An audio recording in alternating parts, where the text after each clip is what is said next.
अभी इन दिनों में जो हम करंट अफेयर्स देख रहे हैं, साथ साथ पॉलिटी का सिलेबस भी आपका, तो आज आखिरी रहेगा पॉलिटी इस बार के इस सेशन में, क्योंकि आपको होमवर्क दे देंगे हम आपको सप्ताह भर का। और उसके बाद चूंकि हम हमारे यहाँ रेगुलर क्लास में जनरल साइंस शुरू कर रहे हैं, तो आपके यहाँ पे भी जनरल साइंस शुरू करेंगे अगली बार से, ठीक है।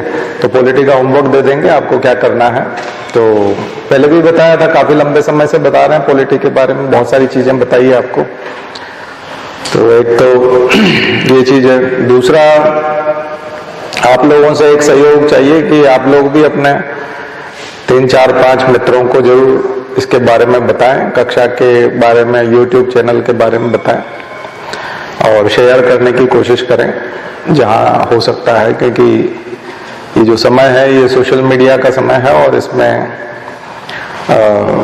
इसी तरह से मल्टीप्लाई होते हैं लोग। पहले भी थे हमारे पास, हम यहाँ कोई संख्या नहीं बढ़ाना चाहते, लेकिन हम लोग चाहते हैं कि सूचना ज्यादा से ज्यादा लोगों तक पहुंचे। और खास करके ये थॉट प्रोसेस जो है ये थोड़ा प्रतिकूल है। दरअसल क्या होता है, प्रतिकूल नहीं है ये थॉट प्रोसेस, सिविल सर्विसेज के हिसाब से है।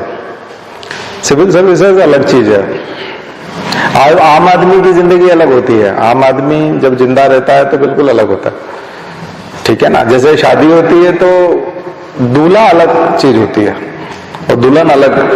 अगर कोई दुल्हन से ज्यादा मेकअप करके आ जाए और दुल्हन से ज्यादा महंगी ड्रेस पहन के आ जाए तो कैसा लगेगा। कोई सामान्य लड़की पहन के आ जाए ना, ऐसा कि दुल्हन की ड्रेस 50,000 की और उसकी 1.5 लाख की, और उसने केवल 5,000 का मेकअप कराया और उसने 50,000 का कराया, तो वो तो अलग ही दिखेगी फिर। तो दुल्हन को मात देते हुए आप शादी में नहीं देख सकते किसी को। ऐसे ही दूल्हे को मात देता हुआ अगर कोई आदमी, तो दूल्हे को कोई अजीब नहीं बोलता, क्योंकि वो दूल्हा है, उसके वेशभूषा में पता नहीं क्या क्या होते हैं, बहुत सारी चीजें शामिल होती है। लेकिन सामान्य आदमी ऐसे पहन के चला जाए किसी शादी में, तो खाना खाने के लिए आप गेस्ट इनवाइट किया गया आपको, तो आप चले जाओ ऐसे दूल्हा बन करके, सब वैसा ही वेशभूषा, अपनी शादी की यूनिफॉर्म उस पूरी ड्रेस में चले जाओ, तो बड़ा अजीब लगेगा। ठीक वैसे ही सिविल सर्विसेज की जो विचार करने की जो शैली होती है, उसका जो लेवल होता है वो उसी लेवल का होता है।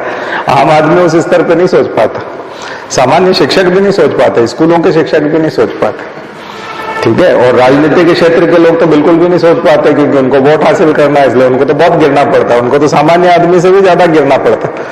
सामान्य आदमी या सामान्य शिक्षक कई बार जिन लोगों को पसंद, जिन चीजों को पसंद नहीं करता, वैसा ड्रामा करना पड़ता है ना। सिनेमा में जो कॉमेडी करते हैं वो कितना अपना जो है वो स्तर गिरा लेते हैं, देखा ना आपने। मतलब अगर वो कोई भी आदमी जो पढ़ा लिखा और अपने आप को पढ़ा लिखा दिखाना चाहता है, तो सब भी दिखाना चाहता है, वो तो कॉमेडी कर ही नहीं सकता, क्योंकि कॉमेडी में तो आपको एक तरह से अपने स्तर पे गिराना पड़ता है, तभी जाकर के वो कॉमेडियन बनता है और सबको हंसा पाता है। तो पॉलिटिशियन को भी इसी प्रकार का, वो एक तरह का वो कॉमेडियन जो होता है वो सिनेमा के लिए होता है, जनता के लिए होता है, तो ये भी एक कॉमेडियन जैसा ही होता है, ठीक है। पॉलिटिशियन इससे ज्यादा और कुछ नहीं होता। जो जितने ज्यादा लोगों को, वहां उद्देश्य होता है तालियां बटोरना और पैसे कमाना, यहाँ उद्देश्य होता है वोट बटोरना, यानी लोगों का दिल जीतना पड़ेगा ना तालियां बटोर करके। तो राजनीति वालों को अलग तरह की बात करनी पड़ती है। तो उसमें इसलिए बहुत ज्यादा जो पढ़े लिखे समझदार वैज्ञानिक स्तर का कोई व्यक्ति, अभी इसरो का वैज्ञानिक आकर के अगर सोचे कि मैं सांसद बन जाऊं और मुझे टिकट मिल जाए तो मैं अपना चुनाव प्रचार करूं, तो मुझे लगता है वो हार जाएगा या फिर वो नहीं जीत पाएगा, क्योंकि इसरो का वैज्ञानिक यहाँ कॉम्पीट नहीं कर सकता, बार्क का वैज्ञानिक कॉम्पीट नहीं कर सकता, क्योंकि वो वैज्ञानिक है। इसी तरह से यदि कोई, अब जैसे आप जेएनयू में देखोगे तो कन्हैया कुमार जो है वो जेएनयू में पढ़े लिखे लोग हैं, और कन्हैया कुमार भी पढ़ा लिखा है, लेकिन वो वहां चुनाव लड़ता था, छात्र संघ का अध्यक्ष था और नारे लगाता था और डपली बजाता था। और जिस तरह से, इस तरह से नारे लगाना, मतलब कोई भी समझदार जो इंटेलेक्चुअल जो पर्सनालिटी है वो इस तरह से नारे वारे नहीं लगा सकते। ऐसे हुजूम खड़ा करना और भाषण देना, और भाषण में भी चुटकियां लेना और कुछ चुटकुले टाइप सुनाना और फिर सबको हंसाना, ये सब काम करने के लिए आपको गिरना पड़ता है, अपना इंटेलेक्चुअल लेवल से गिरना पड़ता है। अब सामान्य आदमी जो घर परिवार चला रहा है और वो बहुत सारे लोगों को प्रभावित भी नहीं करता, केवल परिवार में बैठ के दोस्तों के साथ बैठ करके राजनीतिक चर्चा करता है, देश और समाज पे चर्चा करता है, तो उसका स्तर अलग होता है, उसका स्तर फिर अलग होता है। वो कुछ भी बोल सकता है, क्योंकि उससे किसी से कोई प्रभावित भी नहीं होता, ना वो जिम्मेदार व्यक्ति है, ना ही सोशल मीडिया पे भी अकाउंट है तो उसका गिने चुने दोस्त हैं, 1000-1500 उसके फेसबुक फ्रेंड हैं, और व्हाट्सएप पे वो किसी ग्रुप में जुड़ा हुआ है तो वो जाति का ग्रुप है, कई बार वो किसी मंदिर की समिति का ग्रुप है तो मंदिर की समिति में है, तो उसका बहुत लिमिटेड दायरा होता है, उसका बहुत छोटी समझ होती है उसकी, और उसको वो कोई जिम्मेदार भी नहीं है। ठीक इसी प्रकार से शिक्षक का है, वो अपना स्कूल में शिक्षक है या कॉलेज में है तो अपनी क्लास से मतलब है। तो समाज में आप जिन यूनिट्स को देखते हो वो अलग अलग जगह की है, लेकिन सिविल सर्वेंट जो होता है ना वो बिल्कुल एक अलग चीज होती है। सिविल सर्वेंट की जो सोच, उसका लेवल बहुत अभिभावक वाला होता है। पिता का जो रोल होता है, वो परिवार में जो पिता का रोल होता है वो रोल उसका होता है, उससे अपेक्षा बहुत होती है। मैं कई सारे सिविल सर्वेंट को जानता हूं जो कट्टर आरएसएस को या बीजेपी को सपोर्ट करते हैं, इस टाइप से हैं, तो हिंसा को भी वो उचित मानते हैं। कल मैं बात कर रहा था हिंसा की, तो हिंसा को भी वो उचित मानते हैं कि नहीं, हिंसा होनी चाहिए और थोड़ा मुसलमानों को चमका के रखना पड़ेगा। हमने कहा ये तो मतलब, पर वो लोग हिंसक किसको बनाना चाहते हैं? झुग्गी के लोगों को, SC/ST के लोगों को। बोले नहीं, मैं तो सवर्ण कास्ट में आता हूं ना, तो मेरी जाति के लोग तो सब डॉक्टर की पढ़ाई कर रहे हैं, कोई इंजीनियर की पढ़ाई कर रहा है, कोई प्रोफेसर बनेगा, कोई व्यापार करता है, कोई CA बनता है। दरअसल कार्यकर्ता चाहिए। तो कार्यकर्ता मतलब कौन? जो तलवार चला सके, जब दंगा हो जाए तब मुसलमानों के मोहल्ले में घुस सके। तो वो गमछा उमछा जो डाले हुए थे वो लड़के, आपने देखा ना, वो कौन सा स्कूल था? वो सरकारी स्कूल था। किसी कॉन्वेंट स्कूल में डाला था क्या आपने? पॉलिटिशियन के बच्चे कर्नाटक में कौन से स्कूल में भगवा डाल के गए, बताओ? वो कौन से बच्चों के कंधे पे डाल दिया था आपने? सारे middle class, lower middle class बच्चे हैं, खास करके लोअर मिडिल क्लास बच्चे। उनकी शक्ल देखो, उनके कपड़े देखो, उनका स्टाइल देखो। किनके कंधे पे आपने डाल दिया था? बुर्का के खिलाफ या जो हिजाब के खिलाफ आंदोलन करवा रहे हो आप, कौन से लोगों से करवा रहे हो? तो हमने कहा फिर वो आपका नहीं, दरअसल वो हमारा बच्चा तो यहाँ नहीं पढ़ सकता, हम तो उसको इंडिया में ही नहीं रखेंगे, इससे गंदी जगह नहीं है।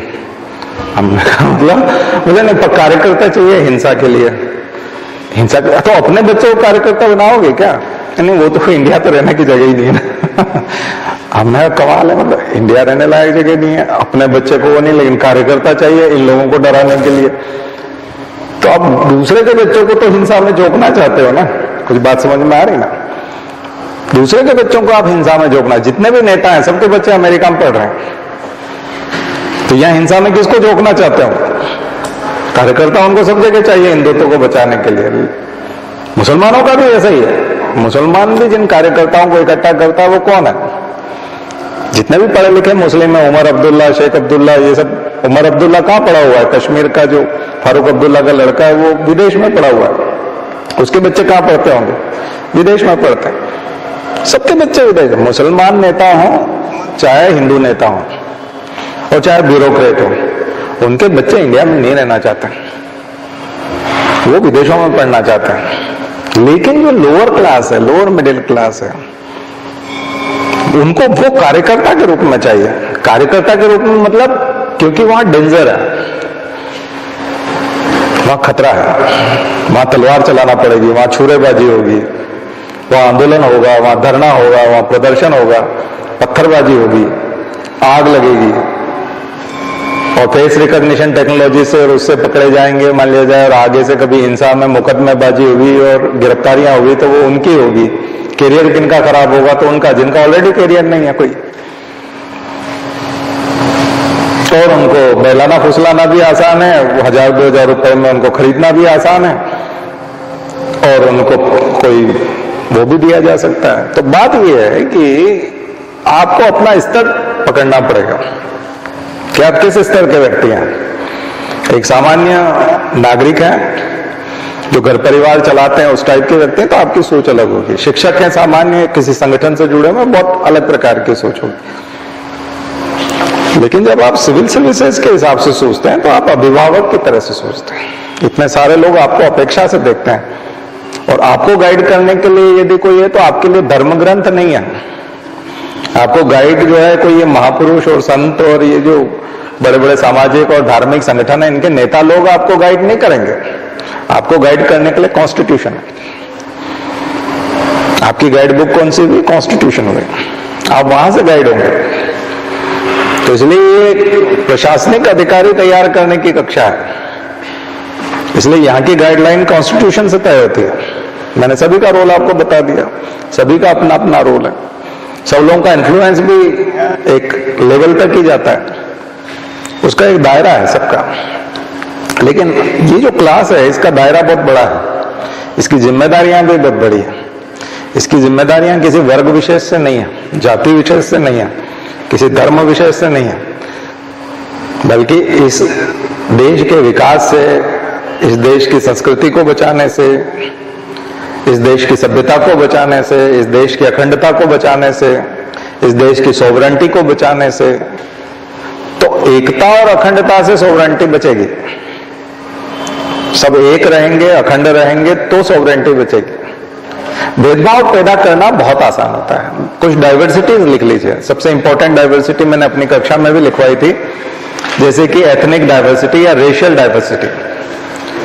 रेशियल डाइवर्सिटी होती है वो आइडेंटिटी पॉलिटिक्स वाले यूज करते हैं। अमेरिका में होता था काले गोरों के बीच में जो भेदभाव था, साउथ अफ्रीका में जो आपने एपार्थाइड मूवमेंट देखा, तो नेल्सन मंडेला ने जो लड़ाई लड़ी वो रंग भेद की समस्या थी, काले लोगों की और गोरे लोगों की।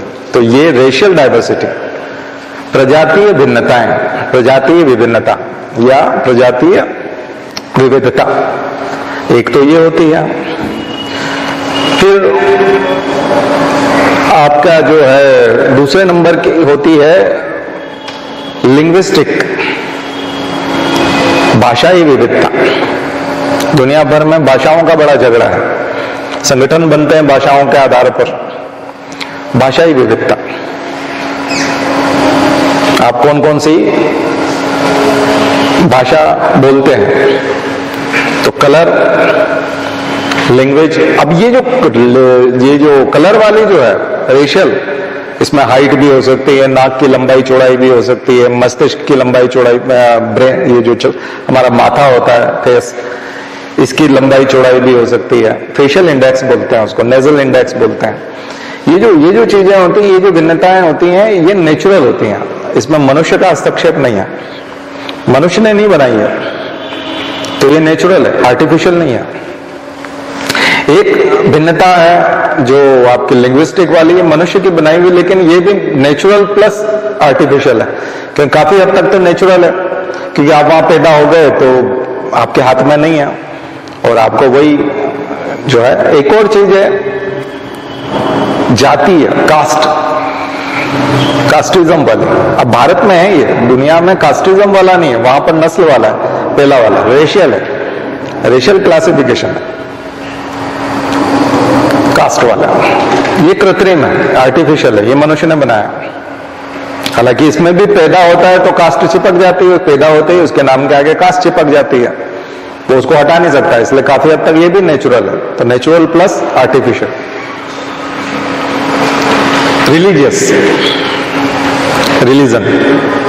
रिलीजन एक तो पैदा होने से होता है, हिंदू धर्म तो पैदा होने से होता है, लेकिन बाकी धर्म धारण किए जा सकते हैं। हिंदू धर्म धारण नहीं किया जा सकता, हिंदू धर्म में पैदा होना बहुत जरूरी है। हिंदू धर्म में वही रह सकता है जो हिंदू धर्म में पैदा हुआ है, ठीक है। बाकी का हिंदू बनना बड़ा मुश्किल है, क्योंकि उसकी एंट्री किस तरफ होगी ये बड़ा मुश्किल है, क्योंकि वो फिर अपने सरनेम में श्रीवास्तव लिखेगा, शर्मा लिखेगा, पाटीदार लिखेगा, क्या लिखेगा, सरनेम क्या होगा, ये बड़ी दिक्कत है। कोई भी जाति वाला उसको अपने अंदर लेगा नहीं। तभी एक आध कोई आदमी होता है, सेलिब्रिटी होता है, जैसे अभी था तो उसके नाम के आगे शास्त्री लगा दिया, वो कर दिया, उसको ले लिया। लेकिन आम लोग, यदि कोई मुसलमान, कोई मुस्तफा अगर कहे कि मुझे हिंदू धर्म बड़ा अच्छा लगता है और मैं मंदिर जाना चाहता हूँ और कलावा बांधना चाहता हूँ और हवन करना चाहता हूँ, तिलक लगाना चाहता हूँ, तो मुझे हिंदू बनाया जाए। तो केवल हिंदू बना देने से नहीं होगा कि एक दिन आपने भगवा उड़ा दिया, नहीं, उसके अगर शादी भी करानी पड़ेगी, अगर वो कुंवारा है तो हिंदू में शादी करानी पड़ेगी, फिर उसके साथ बैठ के खाना भी खाना पड़ेगा, फिर उसके बच्चे होंगे तो उनकी भी शादियां होंगी। तो अपने यहाँ तो कौन पूछते ना गोत्र और वो और सब, तो उसकी गोत्र कहाँ से आएगी, बहुत सारे झंझट हैं। तो हिंदू धर्म बनना आसान नहीं है, हिंदू धर्म धारण करने योग्य नहीं है, उसको धारण नहीं किया जा सकता, ठीक है। बाकी किसी भी धर्म में घुसना बहुत आसान है, इसीलिए उन सबका विस्तार भी खूब हुआ है। हिंदू धर्म सिमट के रह गया, जहां था वहीं का वहीं है।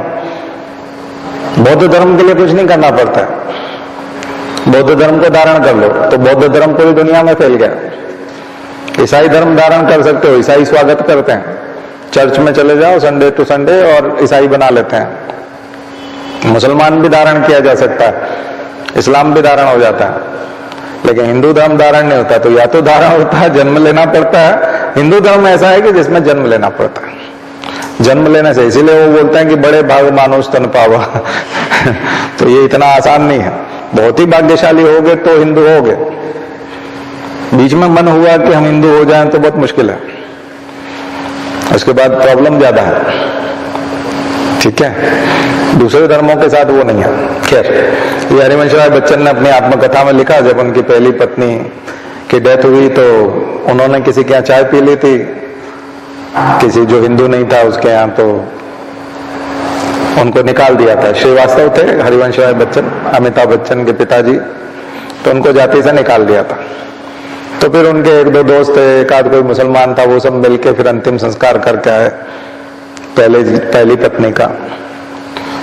जो अमिताभ बच्चन की माँ है वो उनकी दूसरी पत्नी थी।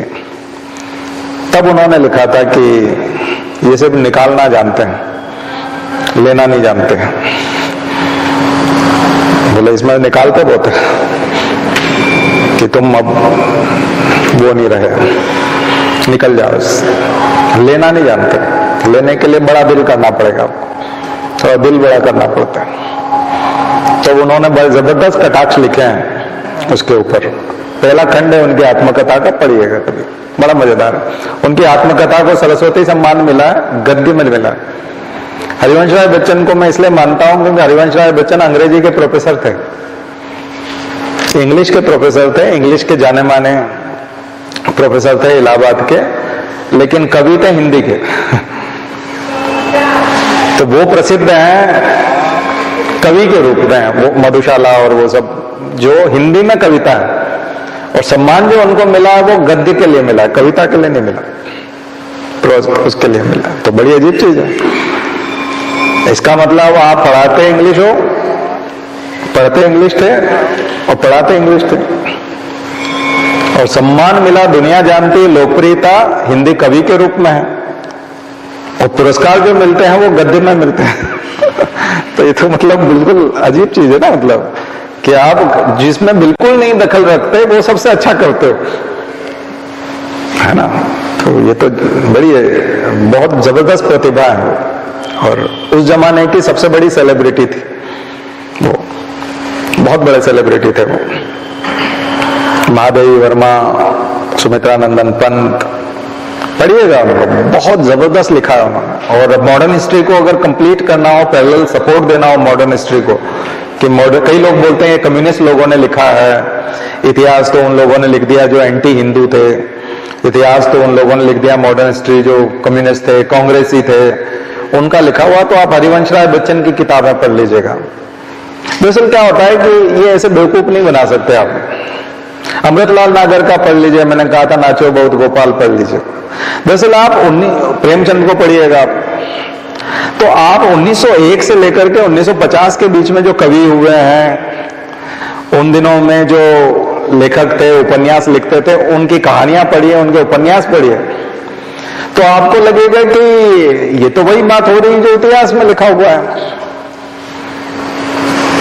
वो जो बंगाली लेखक महाश्वेता देवी को पढ़ेंगे आप, तो वो जो आदिवासियों के बारे में बताती, उलगुलान या फिर जंगल के दावेदार पढ़ोगे बिरसा के बारे में, तो वो जितनी बातें बताती हैं नक्सली आंदोलन के बारे में, आदिवासियों के बारे में, बंगाल की पृष्ठभूमि, शरद चंद्र को पढ़िए, सत्यजीत रे का कुछ साहित्य है, उसकी फिल्में हैं तो उनको देखिए। तो ये जो उपन्यास है इन्हीं से पैरेलल, जो जिसको हम समानांतर सिनेमा बोलते हैं, वो समानांतर सिनेमा बना है। तो 1930 की, 40 की, 50 की, 60 की, 70 के आसपास की जो फिल्म बनती थी वो किसी न किसी उपन्यास के बेस पे बनते थे। तो फिल्म में भी वही दिखाया जा रहा है कि इसका मतलब डायरेक्टर यही चीज समझ रहा है, क्योंकि वो क्षेत्र में जाकर के जब फील्ड वर्क करके आता है तो वो देख के आता है, क्योंकि वो अपने हीरो की ड्रेस बनवाना चाहता है, उसकी लैंग्वेज तय करता है कि तुमको कौन से भाषा में डायलॉग बोलने हैं, तो वो लोकल लैंग्वेज भी सुन के आता है। फिर किंवदंतियां होती है, आपने और शायद आपकी पीढ़ी ने वो चीज नहीं देखी, लेकिन 150-200 का इतिहास, साल का इतिहास तो हमने अपने कानों से सुना है। क्योंकि जैसे मेरी जो दादी थी, अगर वो 90 साल की थी तो वो 1900 के आसपास की बातें करती थी, जॉर्ज पंचम की बात करती थी। पहली बार 1911 में जो दिल्ली दरबार जो दूसरा हुआ था, ये उन्होंने सुन रखा था कि दिल्ली में ऐसा दिल्ली दरबार आ रहा है। तो हमको तो हम लोग तो श्रुति परंपरा के है ना, हमने तो वो चीजें सुनी है। उनको फिर उनके पिताजी ने जो बताया होगा वो 1857 के आसपास का कुछ बताया होगा।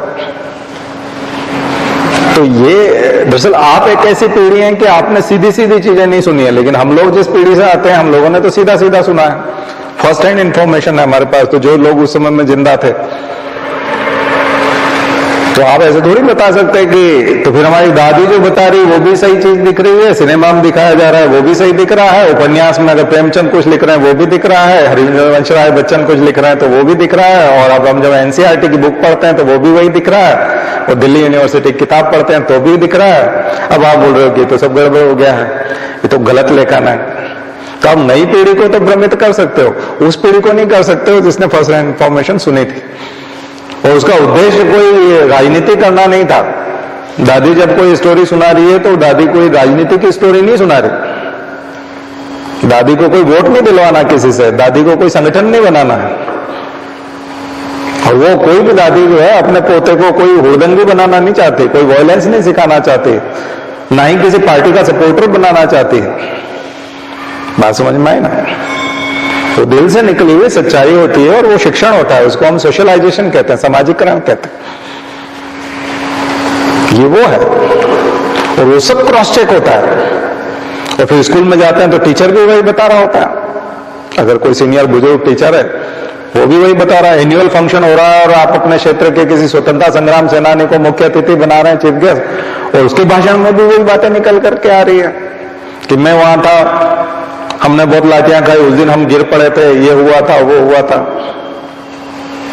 फिर हमारे गुरुजी की किताबें पढ़ते हैं हम लोग, जो साक्षात उसके पार्टिसिपेंट थे, तो फिर उसमें वही चीज दिखाई पड़ती है। तो आप झूठ कैसे बना दोगे? क्रॉस चेक हो रहा है ये 50 जगह से, धार्मिक गुरुओं से क्रॉस चेक हो रहा है, सामाजिक चिंतकों से हो रहा है, पॉलिटिकल थिंकर्स से हो रहा है, स्कूल के टीचर से हो रहा है, घर के सोशलाइजेशन से हो रहा है, नॉवल से हो रहा है, कविताओं से हो रहा है, सिनेमा से हो रहा है, और इंटरनेशनल स्टडीज से हो रहा है। और प्रेयर्स या ये कौन सा कॉलिंस ने जो फ्रीडम एट मिडनाइट लिखी है वो बता रहा है। तो चरित्र चित्रण आपके कहने से थोड़ी होगा, हजारों डॉक्यूमेंट हैं।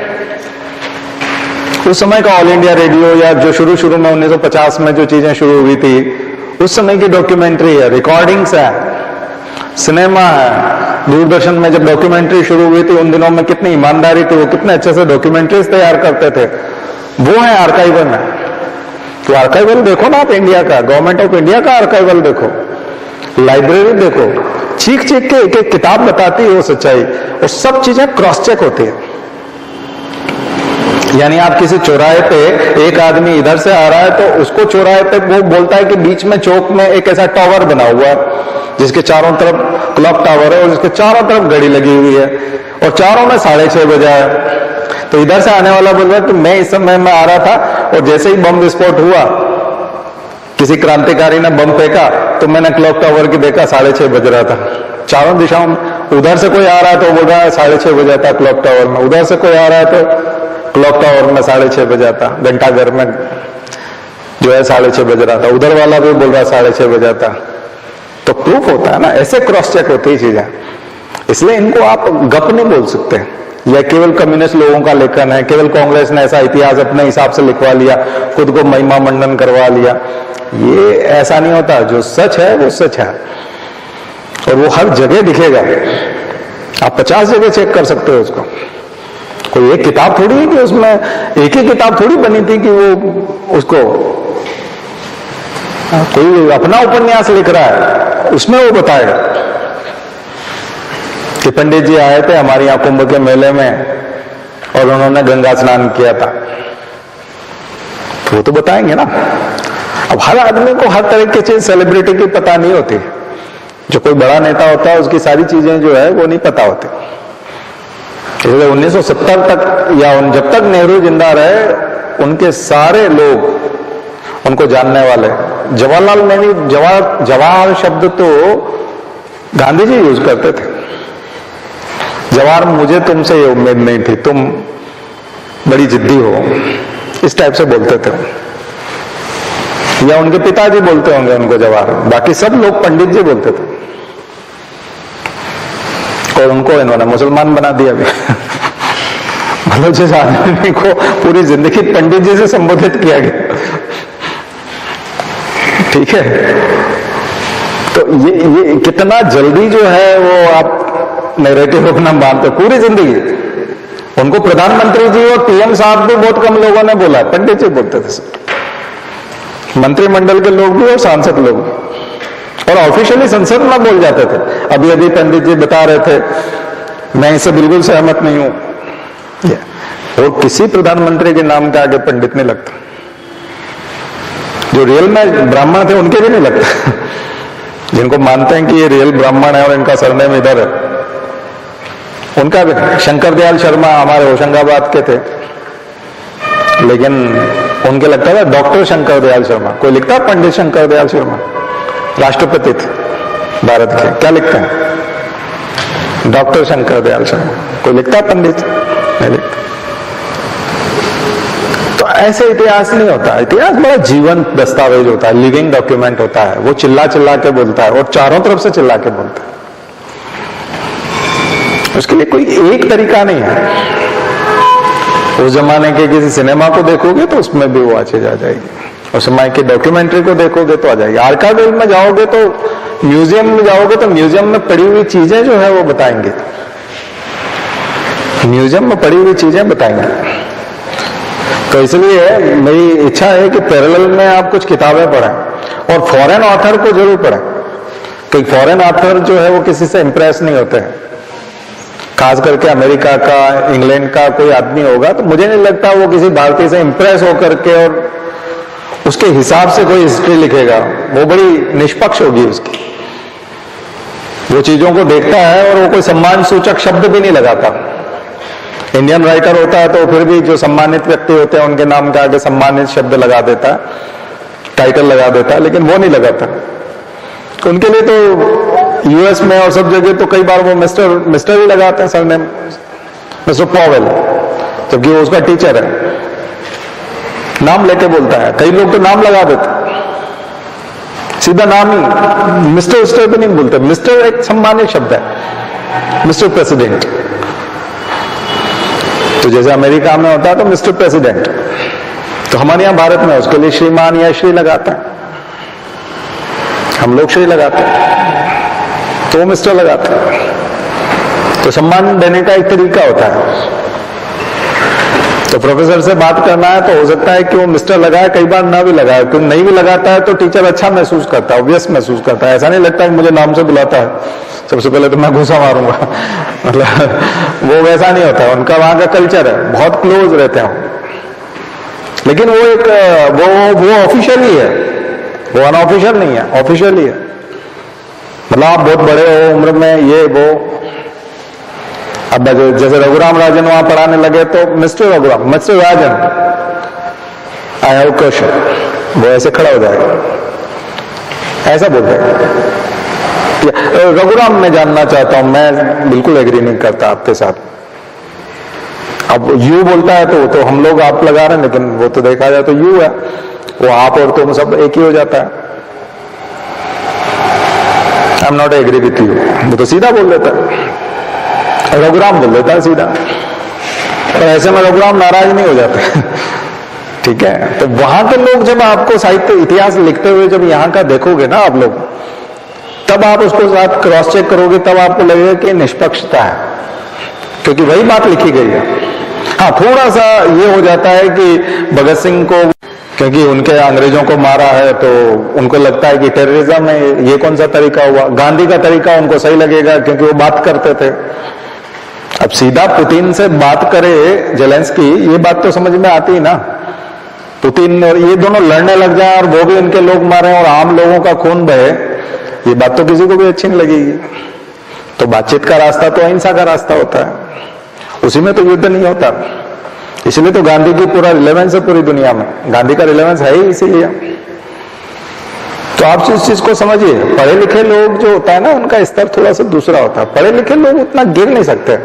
दुर्भाग्य ये रहा कि जो मुस्लिम लोग हैं उन्होंने अपनी शिक्षा को कुरान और हदीस और मदरसों के तक ही सीमित रखा, और उस शिक्षा में कट्टरता थी, और वो कट्टरता जैसे 1500 साल पुरानी थी, तो 1500 साल से कट्टरता चली आ रही, तो उसमें डायनेमिज्म नहीं होने की वजह से उसमें कभी सुधार नहीं हुआ, उसमें रिफॉर्म्स नहीं हुए, और वही सिखाई जाती रही।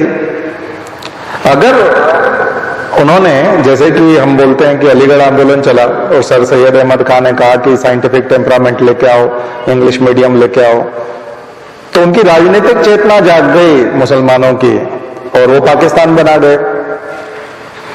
राजनीतिक चेतना इसलिए तो जागी ना उसकी, क्योंकि वो साइंटिफिक टेम्परामेंट आ गया और उनके अंदर ज्ञान आ गया, और इंग्लिश मीडियम की वजह से वो अंग्रेजों के नजदीक चले गए, तो बात मनवाने में कामयाब रहे, मुस्लिम लीग को मान्यता दिला पाए और सांप्रदायिक मताधिकार ले पाए, सेपरेट इलेक्टोरेट उन्होंने ले लिया 1909 के पार्लियामेंटों में।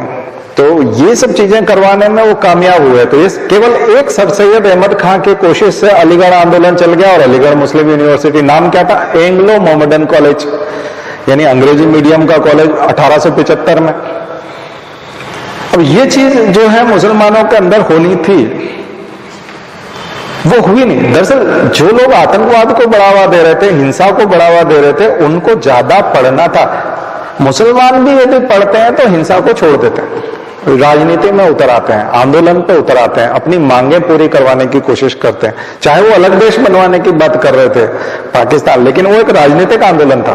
बाद में जाके हिंसक हुआ, जिन्ना को लगा कि ये सब क्या पता ये कब तक चलता रहेगा, तो उन्होंने डायरेक्ट एक्शन और वो सब किया। लेकिन ये सब पढ़े लिखे लोगों के माध्यम से हो। पढ़े लिखे लोग हिंसा में कम उतरते हैं, अनपढ़ लोग हिंसा में ज्यादा उतरते हैं। इसलिए हिंसा में किसी दंगे का पूरा एनालिसिस करोगे तो अनपढ़ लोगों के द्वारा दंगा संचालित होता है। संचालक होते हैं कई बार पढ़े लिखे शातिर लोग होते हैं, अपने स्वार्थ को पूरा करवाने के लिए वो ऑर्डर देते हैं, लेकिन उसमें जो लिप्त लोग होते हैं दंगे में, जो शामिल होते हैं। इसलिए दाऊद इब्राहिम ने दंगा करवाया, या यूं कहें कि दाऊद इब्राहिम ने बम विस्फोट करवाया मुंबई में, लेकिन वो किन लोगों से कहा होगा उसने? उस समय में किसी ने MBA कर रहा होगा मुंबई में, उसने तो बम प्लांट नहीं किया होगा। तो अगर मुस्लिमों में शिक्षा बढ़ती और रूढ़िवादी शिक्षा से वो दूर हटते और साइंटिफिक टेम्परामेंट की तरफ आते, इंग्लिश मीडियम की तरफ आते, तो मुझे लगता है कि इतने आतंकवादी जो इस्लाम से निकलते हैं वो नहीं होते। इस्लामिक आतंकवाद के नाम से जो बदनामी हुई वो नहीं होती। अब आतंकवादी तो किसी भी धर्म में हो सकता है। इसलिए जो भी पढ़ेगा लिखेगा नहीं, वो रैशनल नहीं होगा, उसके पास लॉजिक नहीं होंगे, उसके पास आर्ग्यूमेंट नहीं होंगे, तो उसको बहला फुसला दिया जाएगा। आर्थिक विपन्नता, इकोनॉमिकली वो अगर बहुत ज्यादा कमजोर होगा तो पैसे के चक्कर में आ जाएगा। कसाब क्यों आ गया था? 18 साल का था, पढ़ा लिखा ज्यादा नहीं था, और उसके घर की जिम्मेदारी आतंकवादियों ने ले ली कि तुम्हारी बहनों की शादी करा देंगे, ये कर देंगे, तुम बहुत गरीब हो, इतना पैसा तो तुम कमा नहीं पाओगे, तुम्हारा मकान बन जाएगा, तुम्हारे पिताजी को कितना हार्डवर्क करना पड़ता है, ये वो। तो बहुत जल्दी ब्रेन वॉश किया जा सकता है। आर्थिक रूप से कमजोर व्यक्ति का बहुत जल्दी ब्रेन वॉश किया जा सकता है, कम पढ़े लिखे व्यक्ति का ब्रेन वॉश बहुत जल्दी किया जा सकता है। तो अगर गरीबी नहीं होती और अशिक्षा नहीं होती तो दुनिया में आतंकवाद इस स्तर पे नहीं होता। आप कहोगे मोहम्मद अट्टा और जिन्होंने 9/11 किया, और खुद Osama bin Laden civil engineer था, और मोहम्मद अट्टा तो सब पढ़े लिखे लोग थे। आखिर वो प्लेन उड़ाना जानते? अब ये सब एक अलग चीज है। इस्लामिक जिहाद में ये कुछ अपवाद हैं, लेकिन हम सामान्य भारतीय दृष्टिकोण में देखें तो मुझे लगता है कि इस चक्कर में वही लोग आते हैं जो गरीबी में हैं और कम पढ़े लिखे हैं।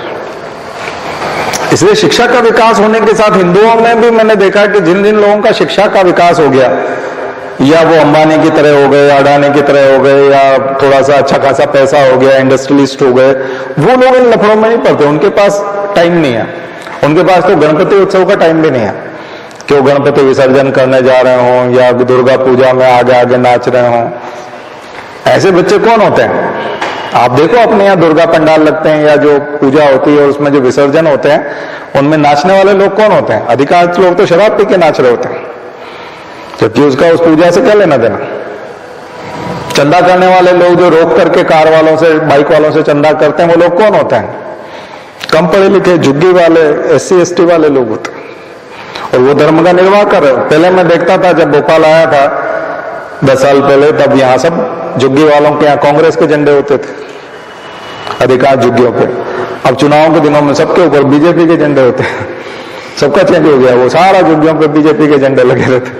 10 साल पहले कांग्रेस के झंडे होते थे उन झुग्गियों पे। तो ये है पूरा हमारा जो राजनीति शास्त्र, अर्थशास्त्र, समाजशास्त्र और धर्मशास्त्र, ये अर्थ और शिक्षा के ऊपर है। सोशल मीडिया एक ऐसा मीडिया है जो मिडिल क्लास और अपर मिडिल क्लास और लोअर मिडिल क्लास यूज करता है। एकदम अपर क्लास सोशल मीडिया पे नहीं है, एकदम अपर क्लास है ही नहीं उसमें, और एकदम लोअर क्लास भी नहीं हो सकता क्योंकि उसके पास स्मार्टफोन नहीं है। तो लोअर मिडिल और अपर मिडिल क्लास है, और यहां पर थोड़ी थोड़ी शिक्षा भी है, और जैसे जैसे शिक्षा का स्तर बढ़ता जाता है हम बोलते हैं ये अपर मिडिल क्लास है। जैसे जैसे पैसे का स्तर बढ़ता जाता है वैसे वैसे वो अपर मिडिल क्लास में जाता है। यहां पर कुछ सूचनाओं में वो जो है इंटरफेयर किया गया, उसी को हम लोग व्हाट्सएप यूनिवर्सिटी, फेक न्यूज और वो सब कहते हैं, प्लांटेड। यहां पर प्रॉब्लम ये रही कि ये जो व्यक्ति हैं ये सब कंज्यूमर है, ये सबसे बड़ा कंज्यूमर है दुनिया के अधिकांश प्रोडक्ट। देखिए जो अपर क्लास वाले वो तो इंडिया में शॉपिंग ही नहीं करते हैं। अपर क्लास वाले शॉपिंग करते हैं दुबई में, मुंबई से चले जाते हैं, सुबह फ्लाइट पकड़ते हैं दुबई, दिन भर शॉपिंग करते हैं, शाम को वापस मुंबई आ जाते हैं, घर आ जाते हैं। शॉपिंग करने के लिए मुंबई जाते हैं। मैं अडानी अंबानी की बात नहीं कर रहा हूं, वो US जाते होंगे, वो भी जाते होंगे दुबई वो, लेकिन छोटे छोटे सिनेमा स्टार भी, सीरियल में काम करने वाले लोग भी, हमारे क्रिकेटर, IPL खेलने वाले, ये सब अपर क्लास, यानी जो भी 1-8 करोड़ रुपया से ऊपर कमाता है साल का, 10 करोड़ से रुपया ऊपर कमाता है, तो 1-2 करोड़ की शॉपिंग कर लेता, 3 करोड़ की शॉपिंग कर लेता है, तो वो कंज्यूमर इंडिया का कंज्यूमर नहीं है। हमारे यहां कंज्यूमर है अपर मिडिल क्लास या मिडिल क्लास, सबसे ज्यादा है मिडिल क्लास, फिर लोअर मिडिल क्लास। ये 3 तरह के कंज्यूमर है। लोअर मिडिल क्लास केवल जरूरत के सामान खरीदता है, खाने पीने की चीजें, और वो मिडिल क्लास थोड़ा सा एंटरटेनमेंट, एजुकेशन में ज्यादा खर्चा करता है, थोड़ा एंटरटेनमेंट में करता है, थोड़ा टूरिज्म में करता है। अपर मिडिल क्लास में से कुछ लोग विदेश यात्राएं या यूक्रेन में पढ़ना या इस टाइप की चीजें करते हैं। तो ये कंज्यूमर है, और कंज्यूमर होने के नाते जो भी कंज्यूमर होगा और इनकम ज्यादा नहीं है, इंडियन कंज्यूमर के पास में इनकम ज्यादा नहीं है, इसलिए उसको ज्यादा काम करना पड़ता है, कमाने के लिए ज्यादा काम करना पड़ता है, क्योंकि वो उपभोक्ता है और उसको बार बार चीजें खरीदना है। और उसको इकोनॉमी के जो आप स्टोरी ऑफ स्टफ देख लेना, स्टोरी ऑफ स्टफ देखोगे तो उसमें उन्होंने कहा कि एक गोल्डन रूल है, गोल्डन एरो होता है इकोनॉमी के साइकिल में, और वो गोल्डन एरो होता है परचेसिंग, खरीदना, हर चीज खरीदना, खरीदो खरीदो खरीदो। तो इकोनॉमी की विशेषता होती है, खास करके यूरोप से ही आई उपयोगितावाद, यूटिलिटेरियन, और उसकी बात करें तो अब जब स्मिथ की बात करते, इकोनॉमी के कई सारे सिद्धांतों में खरीदना एक सिद्धांत है, परचेसिंग, कंज्यूमर। अगर आप कंज्यूमर नहीं है, उपभोक्तावाद, कंज्यूमरिज्म का सिद्धांत, उपभोक्तावाद का सिद्धांत, अगर आप कंज्यूमर नहीं है तो इकोनॉमी में आपकी कोई वैल्यू नहीं है। आपकी वैल्यू इसी बात से है कि आप कंज्यूमर हो, आप उपभोग करते हो, आप चीजों को रिजेक्ट करते हो, फेंकते हो। चीजें रिजेक्ट हो जाती है, एक्सपायर हो जाती हैं और फेड हो जाती हैं, कलर फेड हो जाते हैं और आपको बेकार लगने लग जाता है। इसी को कुछ लोग फैशन का नाम भी देते हैं। तो उस गोल्डन एरो को, उसको कितना कंट्रीब्यूट करते हो आप? वो जो साइकिल है उसमें एक गोल्डन एरो है, वो वहां आकर के बनता है गोल्डन एरो खरीदने वाली जगह पे। इसलिए वो मैडम जो उसमें समझाती है अमेरिका की, वो बार बार बताती हैं कि आप टेलीविजन पे जाते हो थक हार करके, टेलीविजन वाले बहुत धमाके से आपको बहुत सारे विज्ञापन दिखाते हैं और विज्ञापनों में वो आपको ये दिखाते हैं कि आपके दांत खराब है, आपकी चमड़ी खराब है, आपके कपड़े खराब हो गए, आपके जूते खराब हो गए, आपका टीवी खराब हो गया, आपका सब कुछ खराब हो गया। तो जब विज्ञापन बार बार और फिर इतनी बार दिखाते हैं कि आपको लगता है हाँ वाकई में खराब हो गया, तो फिर आप जाकर के दूसरे दिन फिर मॉल जाते हैं और फिर उन सब चीजों को खरीद लाते हैं जो खराब हो गई है उसके कहने से। तो विज्ञापन का भी तो रोल यही है। और जब आप और खरीदते हो तो फिर आपका कर्जा हो जाता है, यानी फिर आपका जो सैलरी है वो गायब हो जाता है, फिर आपको लगता है एक्स्ट्रा कुछ करना पड़ेगा, फिर आप और काम करते और कमाते हो। और जब आप और कमाते हो तो और तीव्रता से विज्ञापन और सूचनाओं की पहुंच आप तक बढ़ती है। फिर सोशल मीडिया के माध्यम से चूंकि आप खरीद के आए और मोबाइल नंबर देके और कंपनी के पास चला गया तो कंपनी के विज्ञापन अब आपके मोबाइल पे आने लगते हैं कि अब आपका ये जो आप खरीद के ले गए ये तो पुरानी चीज थी, अभी एक नया वाला हमारे पास आया है और ये लेटेस्ट वाला आपके पास है कि नहीं, ये तो आपके पास होना ही चाहिए। तो आदमी को हर पल एहसास कराया जाता है कि अब आप बेकार हो गए। इसलिए डिजाइन, इसलिए आपका मोबाइल बदल दिया जाता है। अगर कोई 2014 का मोबाइल अभी लेके घूमेगा तो बड़ा वो छुपाएगा, उसका आउटडेटेड सा लगेगा वो, क्योंकि अभी 2020 में ऐसे स्लिम वाले और फिट अलग ही टाइप के मोबाइल आ गए हैं जो बहुत फास्ट चलते हैं। आपका हैंग भी करता है, वो सॉफ्टवेयर अपडेट दे सकता है, उसको बढ़िया बहुत अच्छे से चलाता है, लेकिन उसकी सर्विसेज कंपनी बंद कर देती है, उतना अच्छे से अपडेट नहीं देती, वो परेशान करने लगता है आपको। आपको लगता है कि मैं इसको फेंकूं, नया लेके आऊं क्योंकि नया आ गया। तो ये झमेला है बड़ा, ये विशेष साइकिल है इकोनॉमिक का। कंप्यूटर में उसने बहुत अच्छा एग्जांपल दिया कि सीपीयू जो है, सीपीयू में केवल प्रोसेसर फास्ट करता है और रैम फास्ट करती है, तो रैम का स्लॉट जो है आप DDR1, 2, 3 अब 4 कर दिया, DDR4 आ रहा है। अब आपके पास DDR3 2 रैम पड़ी हुई है, आप चाहें तो उसको डबल कर सकते हैं। रैम को आप डबल कर नहीं सकते क्योंकि वो स्लॉट में बैठता नहीं उसके साथ, मदरबोर्ड उसको सपोर्ट नहीं करेगा, तो कॉम्पेटिबिलिटी मांगता है, तो उसके साथ कंपेटेबल नहीं है। और उधर आपका जो प्रोसेसर है, आप नया प्रोसेसर 10,000 रुपए का खरीद के लाओ और इसमें फिट करो, पुराने वाले में तो बिल्कुल नया हो जाना चाहिए, लेकिन उसका सॉकेट उसके साथ फिट नहीं होता, वो उसको एक्सेप्ट ही नहीं करता। बोले नहीं, मदरबोर्ड की भी कंपेटेबिलिटी होनी चाहिए।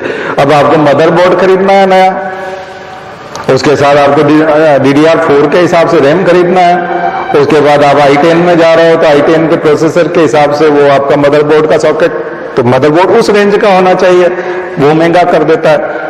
उसी का सॉकेट जो है आपका, फिर अगर आप उसमें ग्राफिक कार्ड लगाना चाहते हो तो ग्राफिक कार्ड कितने की होगी, कितने GB की है, तो वो उसके स्लॉट के हिसाब से आती है। बोले नहीं, ये इसके साथ सपोर्ट नहीं करेगी। किसी ने मान लीजिए आपके फ्रेंड ने कहा बोले मेरा कंप्यूटर सारा बेकार हो गया, मेरे पास ग्राफिक कार्ड पड़ी हुई है 2 लाख रुपए की है और तुम्हारा कंप्यूटर बहुत अच्छा ग्राफिक्स देगा और तुम्हारा ग्राफिक्स का काम भी है, तुम इसको रख लो। लेकिन अगर वो अपने उसमें लाके डालता है तो फिर सोचता है कि नहीं, ये इसमें नहीं आएगा, अब आजकल जो है मुझे इसको पूरा अपडेट करना पड़ेगा, पूरा अपग्रेड करना पड़ेगा। अपग्रेडेशन के लिए जब वो पूछता है बोले नहीं, अब इसमें 60,000 रुपए लगेंगे, तब जाकर के तुम 2 लाख रुपए वाला ये डाल सकते हो। तो कुल मिलाकर बहुत खर्चीला है ना।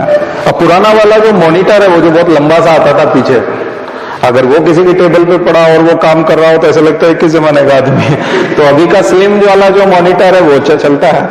ठीक है, यही जूतों के साथ है, यही चप्पल के साथ है, यही पैंट के साथ होता है, यही शर्ट के साथ होता है, कपड़ों के साथ। बहुत पुरानी 1970 की अगर कोई फैशन है, मान लीजिए वो लौट आया तो सब लोग एक साथ वो वाला, जबकि वो बहुत पुरानी है।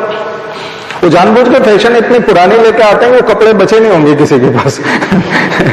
तो ये जो फैशन हुआ, ये जो पूरा, इसको चक्र में एक चीज दिक्कत आती है कि लोग एजुकेशन से दूर हो जाते हैं। शिक्षा से दूर हो जाते हैं, एनलाइटनमेंट से दूर हो जाते हैं, करंट अफेयर्स की स्टडी से दूर हो जाते हैं, दुनिया भर के सिद्धांतों को पढ़ने से दूर हो जाते हैं, और वो उस उपभोक्तावाद के चक्कर को पूरा करने के चक्कर में हार्डवर्क करते हैं। उस हार्डवर्क में सबसे बड़ा नुकसान ये होता है कि रेशनल नहीं रह पाते वो। तब व्हाट्सएप यूनिवर्सिटी टाइप की कोई सूचना आती है तो उसको एकदम से मान लेते हैं, हाँ ये तो सही हुआ, पढ़ाई लिखाई का टाइम ही नहीं है, रात दिन काम कर रहे हैं, कोई चीजें खरीदनी है।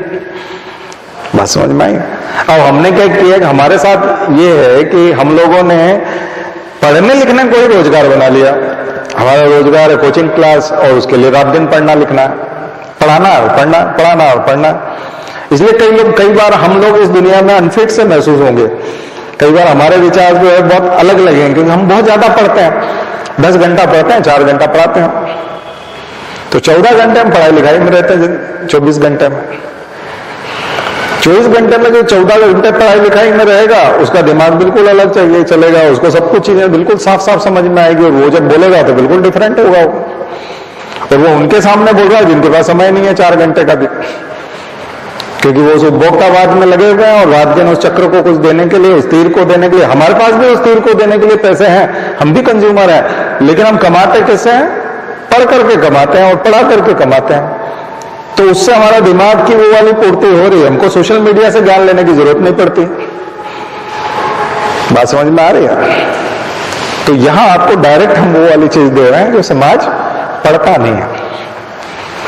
अब ये बहुत हार्डवर्क से आती है, उसके लिए 10 घंटे पढ़ाई करोगे तब ये लेवल आएगा। और बोलने का ये लेवल के लिए मेरे को 25वां साल चल रहा है बोलते बोलते, सिविल सर्विसेज का पढ़ाते पढ़ाते, उससे पहले पीएमटी का पढ़ाया, और उससे पहले खुद पढ़ा हूं, ठीक है, तो 17 साल खुद पढ़े, वो अलग चीज है।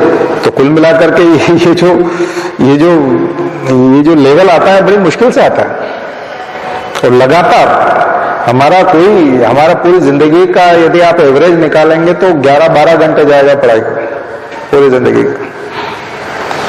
तो 47 साल तक रोज 12 घंटे पढ़ना, और मैं बचपन के दिनों को भी जोड़ लेंगे तो भी 12 घंटे एवरेज आ जाएगा, क्योंकि बीच में तो 17 घंटे भी था, 16 घंटे भी था, सामान्य बात थी। तो इतना कोई मेंटेन करे कोई आदमी, बहुत मुश्किल काम है। ना हमारे पिताजी ने मेंटेन किया, ना हमारा बेटा कर पाया।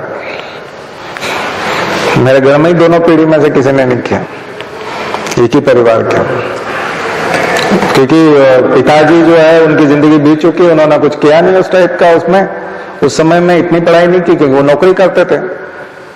और बेटा जो है हमारा 22 साल का होने जा रहा है, और वो अभी तक उसने वो तीव्रता हासिल नहीं की है।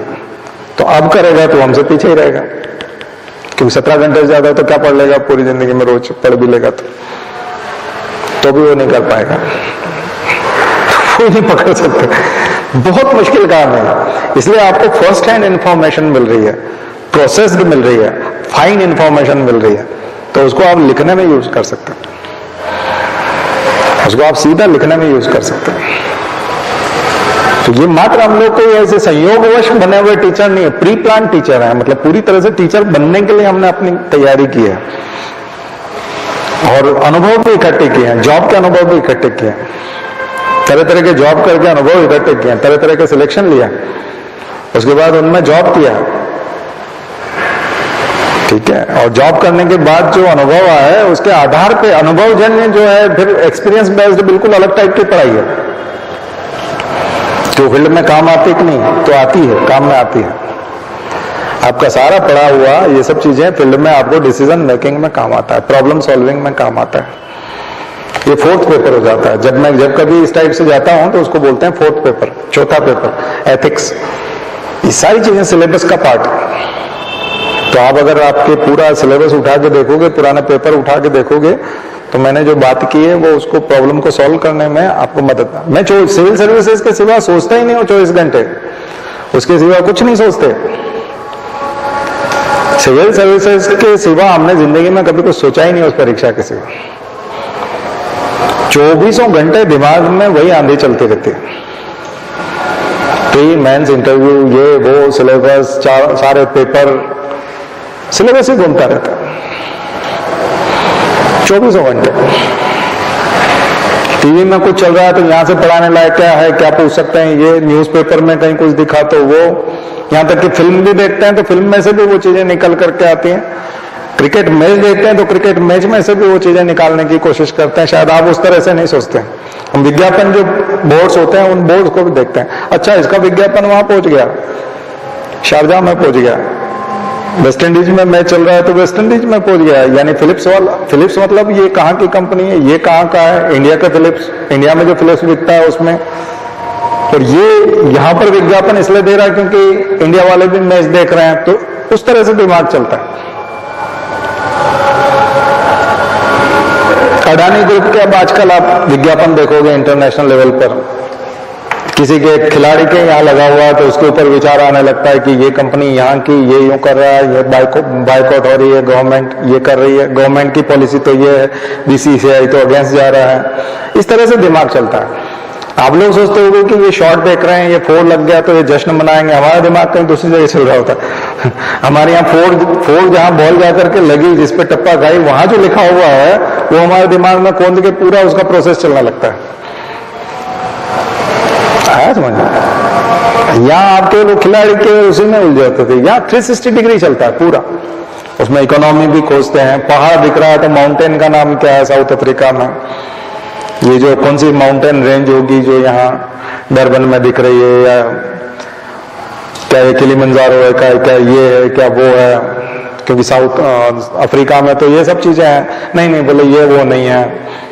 श्रीलंका है तो यहाँ से बीच दिख रहा है मान लीजिए आपको, तो इसका मतलब कोस्टल एरिया में ये स्टेडियम है, तो ये कौन सा सिटी है, फिर जाकर के तुरंत गूगल में सर्च कर रहे हैं ये है वो है। बहुत सारी चीजें हैं जो शायद आप नहीं करते होंगे। हम एथनिसिटी चेक कर रहे होते हैं वहां पर देख करके कि कितने किस एथनिक ग्रुप के लोग यहाँ रहते हैं, लैंग्वेज कौन सी बोलते हैं, यहाँ की इकोनॉमी क्या है, यहाँ का फ्लोरा क्या है, यहाँ का फोना क्या है। ये होती है लाइफ, सिविल सर्विसेज की पढ़ाई करने की लाइफ। हर जगह आप फ्लोरा देखोगे, हर जगह फोना देखोगे, इंडस्ट्री देखोगे, इकोनॉमी चेक करोगे, पर कैपिटा इनकम देखोगे, वहां की करेंसी देखोगे। जो आप किसी भी कंट्री का नाम देखते हो और एक बॉक्स आता है ना विकिपीडिया पे साइड में, उसमें जो सारी इंफॉर्मेशन है वो सारी इंफॉर्मेशन आपको देखना चाहिए। और स्पेशल चीजें, वहां की पॉलिटी, अभी हमारा राष्ट्रपति कौन है, पहले कौन सा था, वो कौन सी पार्टी से आता है, उसके ऊपर कौन कौन से करप्शन के चार्जेस हैं, या डिस्प्यूटेड आदमी है तो क्यों है, क्या इसके ऊपर आतंकवादी हमला हुआ था तो कब हुआ था, कौन से ग्रुप ने किया था, ये सब भी पता होना चाहिए था। आप सोचते होंगे कि ये मैच देख रहे हैं 2 घंटे से क्रिकेट में, ये क्या पढ़ रहे होंगे, हम उस कंट्री को पढ़ रहे हैं जहां मैच चल रहा है। हम 50 तरह की चीजें पढ़ लेते हैं, केवल मैच नहीं देख रहे होते। हमारा फोन अलग चल रहा होता है, उस पर गूगल विकिपीडिया जो है तरह तरह की चीजें बता रहा होता है। तो जितना आपको नॉलेज होगा आप उतनी चीजें इनपुट डाल करके उतनी चीजें हार्वेस्ट कर रहे होंगे, और ये आपकी लाइफ का हिस्सा हो जाना चाहिए। क्योंकि पूरी लाइफ लॉन्ग आपको फिर करना भी यही है, यही करना है। आपकी पोस्टिंग हुई, उस पोस्टिंग से पहले आप वहां जा रहे हो, उससे पहले हजारों चीजें आपको अपने जिले के बारे में पता होना चाहिए, तब जाकर के तो आप लोगों को इम्प्रेस कर पाओगे। किसान संघ का नेता मिलने आ रहा है, आप उसको बता दो अभी तो आपको फर्टिलाइजर की जरूरत ही नहीं है, तो अभी तो 2 महीने पड़े हुए फर्टिलाइजर डालने में, वो फसल आएगी तब तो होगा ना, कहाँ परेशान हो रहे हैं अभी। तो किसान संघ बोलो वो साफ बहुत तेज है, आईएएस बहुत शार्प होते हैं, उनको सब पता होता है। और ये मिट्टी कहाँ है आपकी, किसने बता दिया आपको कि इसमें ये वाला पड़ता है? यहाँ तो मैं देख रहा हूं कि इस क्षेत्र में तो वो वाली मिट्टी आती है, ये तो बुंदेलखंड है ना, ये तो मालवा है ना, ये तो निवाड़ है ना, और ये वाला पठार है तो ये मिट्टी है, तो इसमें तो फलाना ये है। तो आप अपने विशेषज्ञ से पूछो, या हम अभी मैं आपको एग्रीकल्चर वालों को भेजता हूँ। हेल्थ कार्ड बनवाया आपने, सॉइल हेल्थ कार्ड, क्या बताया उसमें? तो 19% बताया, अच्छा 20 बताया, ओके 20 बताया ना, तो 20-19 वालों को कहाँ जरूरत है? ये ऐसे होता है। तो जब इस लैंग्वेज में बैंक वाले से बात करते हैं तो एमएसएमई कितना दिया, अच्छा पीएलआईएस में कितना था 1 साल पहले, नहीं अभी 2019 में कितना दिया, 20 में कितना दिया था, अच्छा 21 में कितना दिया था, ओके इतना कोटा पूरा हो गया, नहीं तो फिर आप अपना ये टारगेट पूरा करो। और आप ये क्या ये सब चीजें लेके आ जाते हो, तो आपने उल्टा उसके ऊपर हावी हो गए और 10 तरह की चीजें बता दी, तो लगता है ये है आईएएस। अब लगता है कि कुछ दम है, तो इसका मतलब क्या है, आप आईएएस बन गए तो उसके बाद क्या पढ़ना नहीं पड़ेगा आपको? रात दिन पढ़ना पड़ेगा। मैं बता रहा हूं ये हैबिट डालनी पड़ेगी, इसको हैबिट बनाना पड़ेगा। पूरी जिंदगी 60 साल 65 साल की उम्र तक जब तक आप नौकरी करोगे, और नौकरी के बाद भी यदि किसी आयोग का कमीशन का अध्यक्ष बना दिया आपको, तो भी करना पड़ेगा। ये आपकी जिंदगी है। ये अभी प्रैक्टिस कराया जाता है। आईएएस की तैयारी जब आप करते हो सिविल सर्विसेज की, इसमें प्रैक्टिस कराया जाता है कि जिंदगी जीना कैसे, ये उसकी प्रैक्टिस है। ये एंड नहीं होगा। ऐसा नहीं होगा कि ये तैयारी आप कर लोगे और उसके बाद फिर एक परीक्षा में पास हो गए तो फिर डांस करेंगे या पार्टी करेंगे। नहीं, उसके बाद जिम्मेदारी और बढ़ जाएगी। सरवाइव करने के लिए पढ़ना पड़ेगा आपको। सिविल सर्विसेज में बने रहने के लिए, सरवाइव करने के लिए पढ़ना पड़ेगा। और जो पढ़ते हैं वो आगे जाते हैं, फॉरेन की डिग्री लेके आते हैं। कोई हार्वर्ड में जाकर के कोर्सेज करके आता है, कोई कहां करके आता है, कोई कहां करके आता है। पब्लिक पॉलिसी पे पढ़ते हैं, हेल्थ पॉलिसी पे पढ़ते हैं। तरह तरह की चीजों की स्टडी के लिए आपको भेजा जाएगा। अच्छे पढ़ाकू होंगे तो आप सरकार के चहेते होंगे, तो आपको इंस्ट्रक्टर बना दिया जाएगा, रिसोर्स पर्सन बना दिया जाएगा। बड़ी बड़ी ट्रेनिंग सेंटर में आपको बुलाया जाएगा, आपका सम्मान किया जाएगा, एक्सीलेंस अवार्ड मिलेंगे आपको तरह तरह के। और आपके घर में तरह तरह की शील्ड अवार्ड टंगे होंगे आपके ड्राइंग रूम में, या आपकी जहां पर आप ऑफिस बनाएंगे अपने घर का। तब कोई आएगा तो देखेगा, बोले अच्छा प्रधानमंत्री भी सम्मान दे रहे हैं, मुख्यमंत्री भी दे रहे हैं, उस राज्य से भी मिला था, ये था, ये यूएन का सम्मान है, ये वर्ल्ड बैंक वालों ने किया है, ये इसने किया है, ये इसने किया है। तो सम्मान देख करके कौन तो धमकी देगा आपको और कौन ब्लैकमेल करेगा, और कौन आपको करप्शन के लिए जो है ऑफर करेगा। बोलेगा ये तो इनके सामने कोई मंत्री आ जाए और आकर के बैठे कभी आपके पास में कि मैं इधर से निकल रहा था, मैं सोचा आपसे बात करता चलूं, या आपको ऑफर करने के विचार से आया, तो उन शील्ड को और उनको देख के ही दंग रह जाते हैं। तो ये लेवल होता है आदमी का, और ये डेवलप करना पड़ता है। केवल जैसे तैसे जाकर के आईएएस बन गए, फिर शराब पी के किसी होटल में पड़े हैं, दूसरे दिन अखबार में फोटो छप रही है स्विमिंग पूल की तो ये सब थोड़ी कोई औकात नहीं है। इसमें तो मार्केट में सीढ़ी आ जाएगी आपकी, और फिर आपके ऑफिस वाले चपरासी भी ऐसे मंद मंद हंसेंगे, बोले कल नंगा पड़ा था वहां। तो ये ऐसे थोड़ी होता है। ऐसे तो बहुत सारे हैं, उनकी कोई औकात थोड़ी है, 2 कौड़ी की औकात है उनकी। तो हम चाहते हैं कि आप एक अच्छा ऑफिसर बन के निकले, जबरदस्त ऑफिसर बन के निकले। इसलिए आपको इस तरह से पढ़ाते हैं, एक्स्ट्रा ऑर्डिनरी पढ़ाते हैं और एक्स्ट्रा ऑर्डिनरी सोचना सिखाते हैं। ठीक है, यहां से पढ़ने के बाद कहोगे नहीं अगर दूसरे वाले तो नहीं करा रहे, तो उनके बन भी तो ऑर्डिनरी रहे हैं। बनना अलग चीज है, सिविल सर्विसेज की लिस्ट में आना अलग चीज है, और लिस्ट में आने के बाद जॉब में जाकर के एक्स्ट्रा ऑर्डिनरी के तौर पर नाम कमाना बिल्कुल अलग चीज है। तो चमकता हुआ सूर्य होता है, जैसे तारों में सूर्य बिल्कुल अलग है ना, सूर्य भी एक वो है, लेकिन उसका अपना एक अलग प्रकाश है। वैसा प्रकाश जो है आपको बनना चाहिए, पर उसके लिए मेहनत कश बनना पड़ेगा, मेहनती बनना पड़ेगा, हार्डवर्क। शॉर्टकट नहीं बता सकते हम आपको कोई, हाँ तरीका दे सकते हैं ताकि आपकी मेहनत बेकार ना हो। मतलब केवल वो हार्डवर्क ना रहे, उसको स्मार्ट वर्क बना सकते हैं, लेकिन वर्क तो करना पड़ेगा। हम हार्डवर्क की नहीं बोल रहे, हम आपको स्मार्ट वर्क सिखा रहे हैं। जितनी भी मेहनत करो वो फ्रूटफुल हो, रिजल्ट लेके आए। इसके लिए रैशनैलिटी बहुत जरूरी है, और आप आर्ग्यूमेंट करने लायक बने, आपके पास तर्क हो, लॉजिक हो, उदाहरण हो, तरह तरह के उदाहरण हो। और सबसे बड़ी बात है कि आप हर चीज को, कानूनी चीजें हैं, संविधान की चीजें हैं, तो उनको एक्ट के माध्यम से उनको आप कैसे जो सुप्रीम कोर्ट के फैसले हैं उनके माध्यम से प्रस्तुत करने की कोशिश करें। आर्टिकल के बारे में आर्टिकल का नंबर डालें, अमेंडमेंट का डालें, और पूरा जबरदस्त आंसर उसमें लिखें। जब बात अंतर्राष्ट्रीय स्तर की आए तो फिर संधियों की बात होती है, ट्रीटीज की, ऑर्गेनाइजेशंस की, उनके नाम हो, हेडक्वार्टर हो, और जो एमओयू साइन होता है तो एमओयू में क्या कहा गया है, भारत सरकार के साथ एक दूसरे देश का रिलेशन है तो उनके कौन कौन से पॉइंट्स हैं, वो सारी चीजें हों। ज्योग्राफी की चीजें हों तब फैक्ट्स हों, साइंस की चीजें हों तो पूरे एविडेंस हों, एक्सपेरिमेंट्स हों, है ना, प्रयोगों का और उनकी पूरी सूची हो, और कौन कौन से प्रयोग के निष्कर्ष क्या निकले वो पूरा उसमें। तो हर चीज के उत्तर लिखने के अपने एक पैटर्न होता है, अपना एक तरीका होता है, वो हम सिखाएंगे। और हम जब भी आपको यहाँ होमवर्क दें तो वैसे उत्तर लिख करके लाइए, हमको दिखाइए, हम आपको सजेस्ट करेंगे कि एक अच्छा उत्तर कैसे हो सकता है। ठीक है, उसी में से प्रीलिम्स के प्रश्न आएंगे। आप न्यूक्लियर रिएक्टर के बारे में आंसर लिख के लाइए तो प्रीलिम्स के प्रश्न उसी में से निकल करके आ जाएंगे कि वहाँ एनर्जी सोर्स क्या होता है, और ये न्यूक्लियर रिएक्टर के ये टाइप कितने होते हैं, और रिएक्टर हैं, और हम कौन से न्यूक्लियर रिएक्टर कौन से देश से चाहते हैं। ठीक है, तो उसी के तो एमसीक्यू बनाता है यूपीएससी वाले, थोड़े टफ बना देता है, थोड़ा घुमा देता है, वो बोल देता है कि यदि 1 2 3 में से तीनों सही हैं, एक सही है, 2 सही है, इस टाइप से कर देता है। और एमपीपीएससी वाला डायरेक्ट दे देता है, उसमें से थोड़ा सिंपल कर देता है, लेकिन प्रश्न का स्तर तो वही होता है, उसी में से बनता है। तो वही मेन से वही इंटरव्यू है, वही एमपीपीएससी है, वही यूपीएससी है, और वही आपका चाहे वो रिटर्न हो, मेंस का रिटर्न हो, प्रीलिम्स के ऑब्जेक्टिव हो, चाहे इंटरव्यू के मौखिक प्रश्न हो, वहां वो ओरली सामने में बैठ करके पूछता है। तो जिसकी जितनी ज्यादा प्रैक्टिस है वो उतना कॉन्फिडेंस से जवाब दे पाएगा इंटरव्यू में।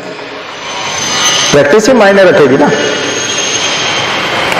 प्रैक्टिस से आपको याद आता जाएगा। आपको याद होता है, जैसे कभी भी कोई भी अगर हम कहें कि कोई भी प्रश्न हो और उसमें अगर 15 पॉइंट्स हैं और 15 पॉइंट्स पूरे याद हैं, तो आप जब बोलना शुरू करोगे उससे पहले आपको पता है कि आपको 15 पॉइंट्स याद है, तो कॉन्फिडेंस अलग होता है शुरू करने का। और आपको यदि 5 ही याद है और 10 याद नहीं तो आपका कॉन्फिडेंस अलग होगा। आप प्रश्न से जी चुराना चाहते हैं, सर ये भूमिका बनाने लगते हैं, कुछ भी करने लगते हैं, तो पकड़ा जाते हैं उसमें। तो वहां आपका इंटरव्यू में पर्सनालिटी चेक हो जाता है, इसीलिए तो पर्सनालिटी टेस्ट है। तो मुझे लगता है कि एक समग्र क्लास हो गई है, खास करके जो नए बच्चे आए हैं उनके हिसाब से भी। पुराने लोगों को तो हमने कई बार इस प्रकार की कक्षाएं ली, लेकिन नए बच्चों के लिए हो गया ना कि आखिर हम लोगों को करना क्या। पुराने वालों का भी रिवाइज हो गया थोड़ा सा, बीच बीच में जाले आ जाते हैं तो साफ होना चाहिए। ठीक है, निरंतर होना, ये निरंतर प्रक्रिया, एक दिन की प्रक्रिया नहीं है, एक सप्ताह की प्रक्रिया नहीं, निरंतर सफाई क्यों करना पड़ता है। आप देखो किसी का ऑफिस बड़ा साफ चमकता रहता है, ऑफिस क्यों चमकता रहता है? क्योंकि उसके यहाँ रोज सुबह एक साफ करने वाला आता है और वो ग्लास को भी साफ करता है। जैसे हम लोग यहाँ मेंटेन नहीं कर पाते तो यहाँ ग्लास उस तरह से साफ नहीं रहेंगे, खिड़कियों पे कभी धूल दिख जाएगी, तो जिस दिन व्हाइट वॉश होता है और पेंट होता है खिड़कियों पे तो उस दिन चमकता हुआ दिखता है, लेकिन धीरे धीरे वो गंदा होने लगता है। लेकिन जो लोग ऑफिस को मेंटेन करते हैं उनका मॉल में देखो आप, कुछ न कुछ लोग सफाई करते ही रहते हैं, तो चमचमाता हुआ रहता है मॉल, जबकि हजारों लोग आते हैं उसके बावजूद भी गंदगी बिल्कुल नहीं दिखती। वॉशरूम में वहां जाकर के देखते होंगे आप, रेस्टरूम में, तो कैसा लगता है ना, बिल्कुल एकदम साफ लगता है। क्यों? क्योंकि 2-3 आदमी खड़े ही रहते हैं, हमेशा साफ करते रहते हैं, हमेशा साफ करते रहते हैं। हमारी जिंदगी में प्रशासनिक सेवाओं की तैयारी में भी यही प्रोसेस होती है। रात दिन तैयारी करते रहना पड़ता है, रात दिन सजग रहना पड़ता है, रात दिन के लिए मोटिवेशन चाहिए, हर पल मोटिवेशन चाहिए, हर पल सफाई चाहिए। तो हर पल सफाई मांगता है। बहुत जल्दी जो है आप निराश हो सकते हैं, बहुत जल्दी हताश होकर के परीक्षा की तैयारी छोड़ सकते हैं। कई बार हो सकता है किताबें पटक दें आप, दिमाग खराब हो जाए, लेकिन आपको बने रहना है। खेल में बने रहने के लिए जबरदस्त बूस्टर चाहिए, और ये अंदर से आ जाए तो फिर कमाल हो जाए। तो आप हमारे पास आते हो कुछ अपेक्षा से, तो हम भी यही देने की कोशिश करते हैं। लेकिन उसके लिए यही बता रहा था कि थॉट प्रोसेस का लेवल बड़ा ऊंचा रखना पड़ेगा और डिफरेंट रखना पड़ेगा। क्योंकि आप कहोगे कि नहीं ऐसा तो वहां नहीं होता, तो वो ऑर्डिनरी बात कर रहे हो आप, वो ऑर्डिनरी लोग हैं, साधारण लोग हैं। ठीक है, असाधारण व्यक्ति साधारण जीवन नहीं जी सकता, ध्यान रखिए। ये कोटेशन बना लीजिए, लिख लीजिए कॉपी में। अगर आप एक्स्ट्रा ऑर्डिनरी लाइफ जीना चाहते हैं, आप चूंकि आप एक्स्ट्रा ऑर्डिनरी पर्सन है, असाधारण व्यक्ति हैं, तो अब आप साधारण जीवन नहीं जी सकते। साधारण व्यक्ति सबका मन रखने का प्रयास करता है, आप नहीं रख पाएंगे। कोई रिश्तेदार आपको आएगा, आप आईएएस है और कहेंगे साहब वहां फोन कर दो तो हमारे बच्चे का सिलेक्शन हो जाए। अब आपको मना करना आना चाहिए ना, हम नहीं कर सकते, हम जिम्मेदार व्यक्ति हैं और हम ये नेपोटिज्म को बढ़ावा नहीं दे सकते, और ये थोड़ा ठीक नहीं रहता, हमारे एथिक्स में नहीं आता। वो कंपटीशन से जो व्यक्ति नहीं वो इंटरव्यू लेंगे, उसमें आपकी तो चलती है, आप तो इतने बड़े अधिकारी हैं, आपसे तो वो डरते भी हैं, आप फोन कर दोगे तो वो बच्चे को ले लेंगे। ना कहना सीखना पड़ेगा। सामान्य आदमी ना नहीं कहता, वो बोलता अच्छा, उसकी कोई चलती भी नहीं, उसके फोन की कोई वैल्यू भी नहीं, वो बोलता मैं कर दूंगा ना फोन वो हाँ कर लेता है। तो आप बहुत जिम्मेदार व्यक्ति बनने वाले हैं। तो जिम्मेदार व्यक्ति की हाँ और ना बहुत मायने रखती है। तो आपको ना कहना भी सीखना पड़ेगा, मत व्यक्त करना भी सीखना पड़ेगा। ऐसा नहीं कि आप गायब कर जाओ क्वेश्चंस को, वो भी नहीं। डिप्लोमेटिक आप नहीं हो सकते, आप डिप्लोमेटिक नहीं हो सकते। और मुंह में राम बगल में छुरी, वो आप नहीं कर सकते, क्योंकि आप जिम्मेदार व्यक्ति हो, नेता करते हैं। पंडे पुजारी जो करते हैं, मौलवी जो करते हैं, वो काम आप नहीं कर सकते। दुकानदार जो काम करता है वो आप नहीं कर सकते हैं। यहां तक कि शिक्षक जैसे रहते हैं वैसे आप नहीं रह सकते। 24 घंटे की ड्यूटी होती है आपकी, 24 घंटे की। बाकी लोग बोलते हैं 5 बज गया, मेरा ऑफिस का टाइम खत्म, मैं घर जा रहा हूं। ऐसा आईएएस नहीं बोल सकता, उसका 5 बजने से कोई लेना देना नहीं है। हम खुद प्रशासन में थे, हमारे बॉस कलेक्टर हुआ करते थे, तब हम लोग कोर्च में देखते थे कलेक्टर की गाड़ी खड़ी है, वहीं रहना पड़ता था। सारे लोग बॉस खड़े रहते हैं, वल्लभ भवन चले जाओ, विद्याचल चले जाओ, सतपुड़ा चले जाओ, कमिश्नर बैठा रहता है, उसका स्टाफ बैठा रहता है, बहुत सारे लोग बैठे रहते हैं। या फिर वो बोलता है आप लोग जाओ, केवल ये 2 लोग रुक जाएं, तो फिर वो 2 लोग रुकते हैं। स्पेशली बोलने आता है, नहीं बोलने आता है, या उसने नहीं बोला तो सब बैठे रहते हैं, जब तक साहब की गाड़ी खड़ी है तब तक बैठे रहते हैं। 11 बजा चाहे 1 बजा चाहे 3 बजा रात के, संडे को बोल देता है 11 बजे सब आ जाना, संडे को चले जाते हैं। छुट्टी उट्टी थोड़ी होती, वो तो खुद ही इंटरेस्टेड नहीं होता बॉस, तो फिर ठीक है, उनकी भी छुट्टी हो जाती है। तो ऐसा नहीं होता। आप जिस जॉब को करने के लिए आना चाहते हो, बिल्कुल अलग प्रकार का जॉब है, उसका समय से कोई लेना देना नहीं है। रिजल्ट ओरिएंटेड है, रिजल्ट आने चाहिए, रिजल्ट देना पड़ता है आपको। अगर आपने एग्जाम लिए और रिजल्ट आउट करना है तो रिजल्ट बनाना पड़ता है। इंटरव्यू हो गए, अब रिजल्ट बनाना। अब यूपीएससी में सेक्रेटरी हो तो रिजल्ट बनाने में लगे हो, रात को 2 बजे अपलोड कर रहे हो वेबसाइट पे, तो 2 बजे सिग्नेचर किए सेक्रेटरी ने क्योंकि आज रिजल्ट आउट होना था। सुप्रीम कोर्ट ने डिसीजन दे दिया कि इस तारीख तक ये करो, तो वो करना पड़ता है, गवर्नमेंट को जवाब देना पड़ता है, सुप्रीम कोर्ट को रिपोर्ट करना पड़ता है, प्रतिवेदन देना पड़ता है। हवा में नहीं है ये नौकरी, क्योंकि इतनी असाधारण है। और आप इतने असाधारण व्यक्ति हैं और आप कहेंगे नहीं हम तो बिल्कुल ही साधारण तरीके से जैसा आम आदमी सोचता है वैसे सोचेंगे, तो फिर आप असाधारण काम नहीं कर सकते। असाधारण चुनौतियों को निपटाने के लिए सोच भी असाधारण होती है, एक्स्ट्रा ऑर्डिनरी होती है, जो आम आदमी से मैच नहीं करती। मुझे लगता है आपको समझ में आ रही होगी। इसलिए और आपके साथ दुर्भाग्य ये है कि आपके चारों तरफ वातावरण है और बड़ा साधारण प्रकार का वातावरण, जिनको कोई करियर नहीं बनाना, कहीं आना न जाना कुछ नहीं, कोई कहीं कुछ नहीं, फुर्सत ही फुर्सत है, फ्री है। हमारे लोकल लैंग्वेज में उनको फोकट आदमी कहते हैं ठीक है। तो आप ऐसा नहीं हो सकते, आपकी कोई औकात नहीं है। अगर आप ऐसे हैं तो 2 कौड़ी की औकात है आपकी। फिर आपसे पॉलिटिशियन भी परामर्श नहीं लेता, ठीक है। तो वो तो खुद भी वैसे ही है, तो अपने जैसे आदमी से थोड़ी परामर्श लेगा, वो तो अपने से सुपर आदमी से लेगा ना, ऊपर वाले आदमी से लेगा, जिसका नॉलेज बहुत जबरदस्त है, जिसका डिसीजन मेकिंग बहुत जबरदस्त है, जिसका थॉट प्रोसेस बहुत ऊंचे लेवल का है, साइंटिफिक टेम्परामेंट लेवल का है वो।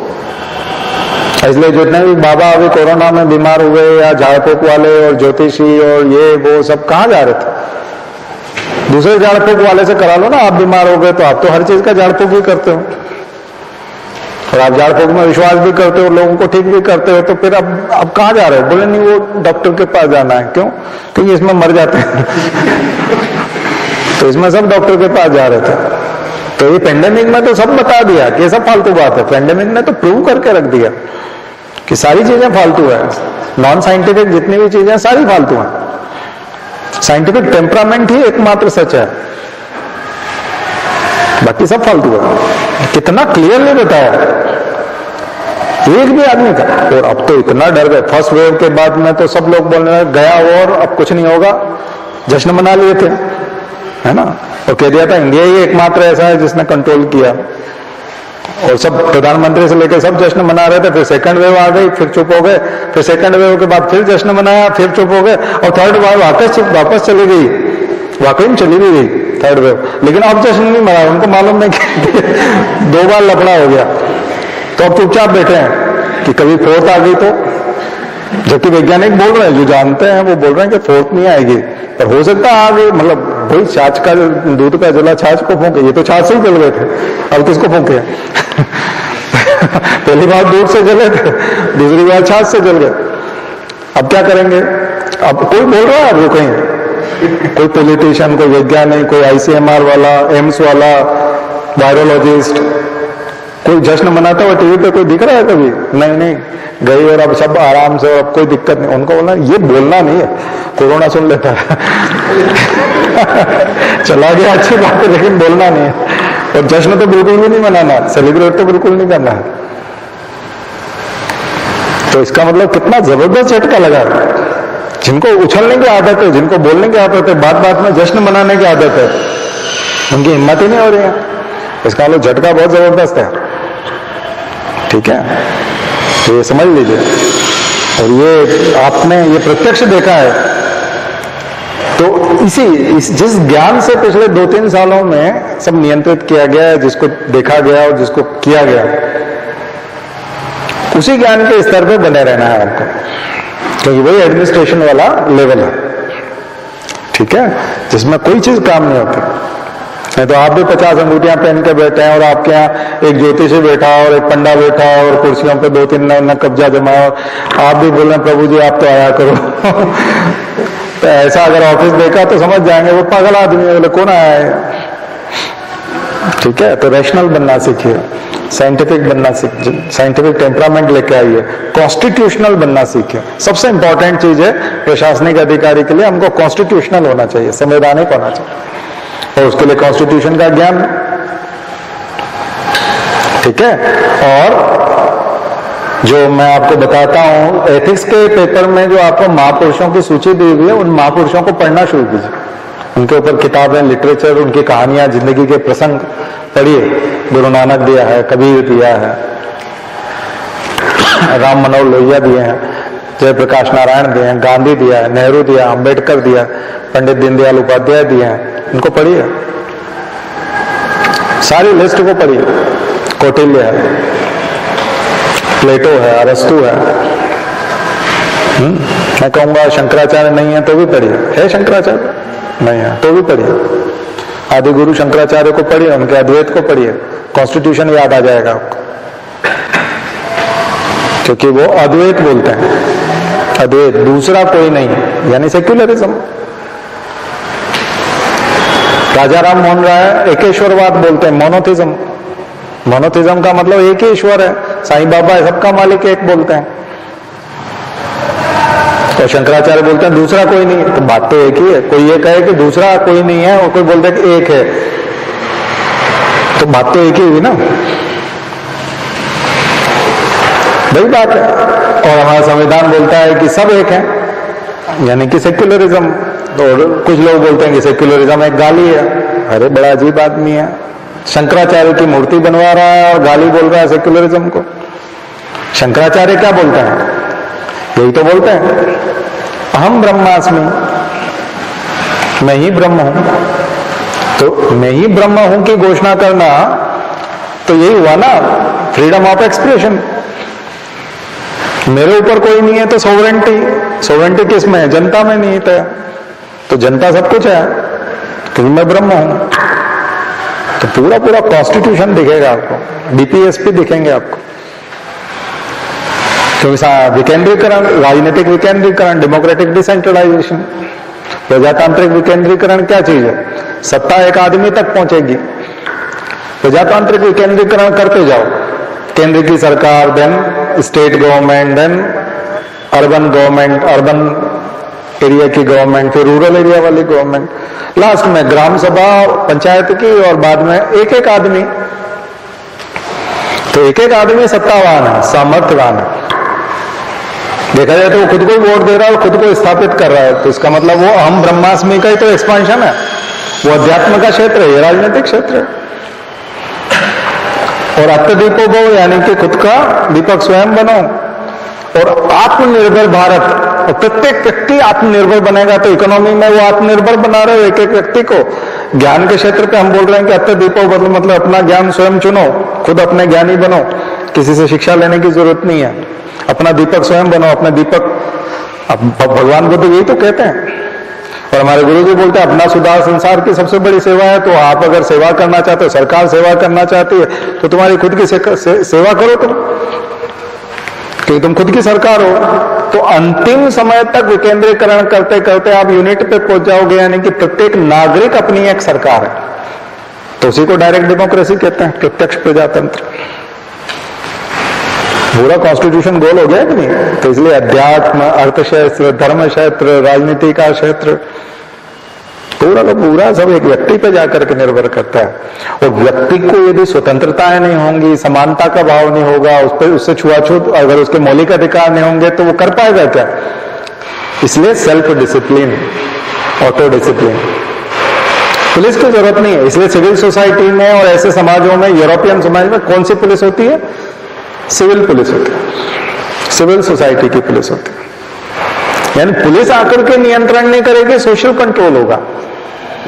यूरोप के कई सारे देश हैं, वहां पर किसी आदमी को गिरफ्तार करने से पहले मोहल्ले के 10 व्यक्तियों से स्वीकृति लेनी पड़ती है, क्या हम इसको जेल ले जाएं? 10 व्यक्ति मोहल्ले के, उसके पड़ोसी, वो कहेंगे हाँ हाँ ये बहुत बुरा आदमी, हम सब देख रहे हैं, 1 महीने से देख रहे हैं, हम परेशान हैं, इसको ले जाओ, तब ले जा पाते हैं। तो पुलिस मनमानी नहीं कर पाती, तो करप्शन जीरो हो जाएगा, और पुलिस कोऑपरेशन करती हुई दिखेगी। हमारे यहाँ कोई उठाने आता है तो किसी से पूछता है क्या? भोपाल में, और अब तो पुलिस कमिश्नर सिस्टम है। चोर पहले ही थे, अब महाचोर हो गए। बहुत करप्ट पुलिस है, बहुत गुंडई वाली पुलिस है, और नॉलेज नाम की कोई चीज नहीं है। तो बहुत खतरनाक स्थिति है। तो ऐसे में आम आदमी का क्या होगा? शोषण हो जाता है। तो वो सरकार महसूस करेगा क्या? आप आपकी बाइक को कोई पकड़ ले और आपके पास सारे कागज हैं, आपकी कार को कोई पकड़ ले और आपके पास सारे कागज हैं, आप योग्य हो और उसके बावजूद आपसे पैसे मांगे, आपका चालान बनाने की धमकी दे, तो आपको कैसा लगेगा? आपका वो भाव रह पाएगा हम ब्रह्मास्मि वाला? या आपका वो भाव रह पाएगा कि मैं सोवरीन हूं, यह संप्रभुता मेरे अंदर निहित है? ऐसा कभी महसूस होगा? या कॉन्स्टिट्यूशन के फंडामेंटल राइट्स आपको महसूस होंगे? नहीं होंगे ना। यही चीज है। तो ये चीजें व्यवहार में भी आना चाहिए। तो पढ़ाई करने के साथ ये कॉन्फिडेंस आता है। तुम कौन? अधिकार की इच्छा, तुम्हें क्या अधिकार है? पढ़ते हो ना, कोवारंटो रीड्स पढ़ते हो ना, तुम्हें क्या अधिकार है? तुमको किसने अधिकार दिया? तुम हो कौन? कौन सी अथॉरिटी हो तुम? हाँ, कानून टूटा है, बात अलग है। कानून भंग करने पर अथॉरिटी लागू होगी, लेकिन कानून भंग नहीं किया गया और तुम डर रहे हो कि तुम कानून भंग करोगे, तो ये शंका का आधार क्या है? प्रिवेंटिव डिटेंशन तुम ले कैसे रहे हो? निवारक निरोध की बात कैसे कर रहे हो? हमारे साथ कैसे कर रहे हो? इसलिए ऐसे कानून को हम लोग काला कानून बोलते हैं, ब्लैक लॉ। रोलेट एक्ट में यही तो था कि कोई वकील नहीं ला सकते, कोई दलील नहीं दे सकते, कुछ नहीं हो सकता। हाँ, बोलते थे ना उसमें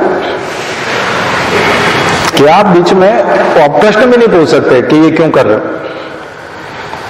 तो ये तो काला कानून है।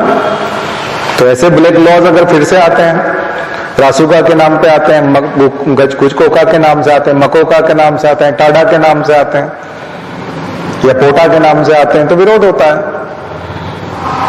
या फिर आप उससे किसी के ऊपर अगर ये कहते हो कि तुम राष्ट्रद्रोही हो, सेडिशन के चार्जेस लगा देते हो आप, कि प्रश्न पूछना ही सेडिशन हो गया। तो प्रश्न पूछना सेडिशन कब से हो गया? तो तभी तो इतने सारे एडिटोरियल लिखे जाते हैं। आप समझ में आ रहा होगा एडिटोरियल क्यों लिखे जाते हैं?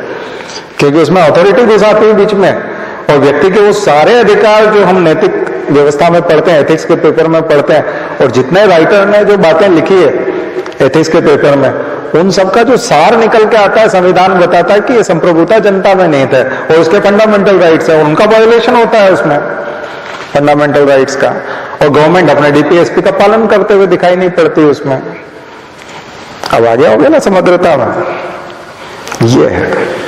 इसलिए अध्यात्म अलग चीज नहीं है, धर्म अलग चीज नहीं है, अर्थशास्त्र अलग चीज नहीं है, राजनीति और हिस्ट्री हमको ये सिखाती है, इसलिए हिस्ट्री पढ़ना पड़ती है, क्योंकि हिस्ट्री में ऐसे महापुरुषों से ही तो हम लोग नैतिक एथिक्स के पेपर के वो महापुरुष ढूंढ के लाए। तो हिस्ट्री नहीं पढ़ोगे तो ये सीरीज कहां से बनाओगे? तो वही ढूंढ के लाते हैं। और टूल्स और टेक्निक्स हमको साइंस एंड टेक्नोलॉजी देती है, जिससे प्रत्यक्षम किम प्रमाणम, क्योंकि एविडेंसेस कहां से आएंगे? तो एविडेंसेस हम कौन से लेंगे कि नहीं साहब पंडित जी को बुलाओ कि ग्रहों के क्या योग हैं, क्या ये अपराध कर सकता है क्या इस योग में? ये थोड़ी होगा, साइंटिफिक एविडेंसेस होंगे। कोर्ट में चलते हैं पंडित जी के, ग्रहों के, ज्योतिष के, कि नहीं जिस दिन अपराध हुआ शाम को 6:30 बजे, उस समय इसके ग्रहों के योग क्या थे? चलते हैं किसी कोर्ट में? नहीं चलते। तो साइंस के बिना नहीं चलता, साइंटिफिक टेम्परामेंट के बिना नहीं चलता। हमारा सामाजिक जीवन चल सकता है, हमारा धार्मिक जीवन चल सकता है, पारिवारिक वो एक अलग दुनिया है, ये बिल्कुल एक अलग एग्जैक्ट अलग दुनिया है, इसका उससे कोई लेना देना नहीं है, ठीक है। और आप इसके सरताज बनने वाले हैं, आप इसमें सुपर पोजीशन पे जाने वाले हैं, डिसीजन मेकिंग पे जाने वाले हैं, इसलिए आपका स्तर आम लोगों से बिल्कुल अलग होना चाहिए। मुझे लगता है कि आप लोग इस चीज को बनाने की कोशिश करेंगे, ठीक है। तो होमवर्क अच्छा खासा है आपके लिए, जितने भी कॉन्स्टिट्यूशनल कमीशंस हैं वो तैयार कीजिए। पहले भी मैंने बताया था, कॉन्स्टिट्यूशनल पदाधिकारी जितने भी हैं, अथॉरिटी हैं, उन सबको तैयार कीजिए। अमेंडमेंट की लिस्ट अगर आपने बना ली हो तो उसको रट लीजिए। इस साल का होमवर्क दे रहा, इस महीने इस सप्ताह का होमवर्क दे रहा हूं मैं आपको। अनुसूचियां याद करिए, फिर से संविधान के सोर्स याद करिए, बताया था मैंने आपको। और पिछले 3 सालों में सुप्रीम कोर्ट के जो डिसीजंस आए हैं और उनका संविधान के किस किस आर्टिकल से रिलेशन है वो जोड़ने की कोशिश कीजिए, ठीक है। और खास करके फंडामेंटल राइट्स और डीपीएसपी से सबसे ज्यादा प्रश्न पूछे जाएंगे, ये सबसे इंपॉर्टेंट सेक्शन है। तो इसके साथ मैं पॉलिटी एंड कर रहा हूं। काफी सारे सब्जेक्ट टॉपिक हैं, मैंने करंट अफेयर से जोड़ के बताने की कोशिश की है, और आज का तो थोड़ा सा बेसिक था, है ना। तो उसको करंट, मेरी इच्छा थी आज करंट अफेयर्स में काफी कुछ चीजें पढ़ाऊं, पर बहुत दिन हो गए ऐसा जनरल टॉपिक नहीं हुआ, तो आज वो हमने लिया। ठीक लगा आप लोगों को? चलिए, शांति पाठ।